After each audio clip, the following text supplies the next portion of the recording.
हो सके तो किसी को बेवजह ना सताओ। पता नहीं वो कब तुम्हारे लिए देवदूत बनकर खड़ा हो जाए। स्त्रियों को हमेशा सम्मान दो। गांव की एक खूबसूरत नवयुवती अपने 3 साल के बच्चे को चिड़ियाघर घुमा रही थी। वही 5-7 कॉलेज के लड़के उसे बार बार देखते हुए आपस में कुछ बातें कर रहे थे। वो उस खूबसूरत अकेली देहाती युवती के पीछे हो लिए। युवती अपने बच्चे को कभी गोद में तो कभी उंगली पकड़ के उसे बारी बारी से जानवरों को दिखा रही थी। पीछे लगे आवारा लड़कों से बिल्कुल बेखबर चलती है। क्या 9-2-11 किसी फिल्मी गाने गाते वो उसे कट मारकर अट्टहास करते आगे निकल गए। युवती ने उन पर ध्यान नहीं दिया। वो हिरन के बड़े के पास अपने बच्चों को उन्हें दिखा रही थी। बच्चा चहकता हुआ उन्हें देख रहा था। आवारा लड़के उस युवती को घूर रहे थे। वह लड़के बगल में ही शेर के बारे के पास जोर से उसे देख फत्तियां कस रहे थे। उनमें से एक लड़का पूरे जोश में था।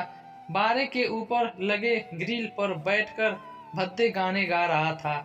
युवती बच्चे को लिए शेर को दिखाने बढ़ चली थी। युवती को देख ऐसा प्रतीत हो रहा था कि उससे उन लड़कों से तनिक भी भय नहीं, या वो उन्हें अनदेखा अनसुना कर रही थी। युग उत्तेजित हो उठा। सभी ठहाके लगा रहे थे। युवती बारे के पास पहुंच चुकी थी। तभी बारे के ऊपर चढ़ा लड़का लड़खड़ाते हुए बारे के अंदर गिर पड़ा। लोगों के होश फक्ता हो गए। बारे से दूर बैठा शेर उठ चुका था। उसने गुर्राते हुए कदम धीरे धीरे लड़के की तरफ बढ़ा दिया। उसके दोस्त असहाय होकर खड़े थे और सिर्फ चिल्ला रहे थे। भागता हुआ एक गार्ड आकर शेर को आवाज देकर जाने को कहा। 1 मिनट के भीतर अफरा तफरी मच चुकी थी।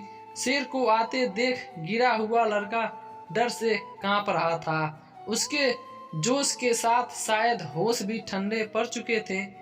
माँ माँ बचाओ बचाओ की आवाज लगाकर तेज हो रही थी और शेर की चाल भी।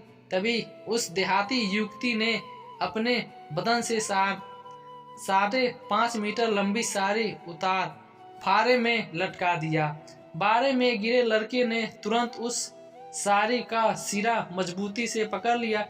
फिर लोगों की मदद से उसे निकाल लिया गया। गार्ड युवक को संभालते हुए बोला, पहले तुम्हारी माँ ने जन्म दिया था, आज इस युवती ने तुम्हारा दोबारा जन्म दिया है। सिर्फ ब्लाउज और पेटीकोट में खड़ी वो अर्धनंगन युवती उन पर लड़कों को उनकी माँ नजर आ रही थी। आशा करता हूँ छोटी सी कहानी अच्छी लगी हो तो चैनल को सब्सक्राइब करें। नए हैं तो चैनल को सब्सक्राइब करें और कमेंट में ज़रूर बताएं।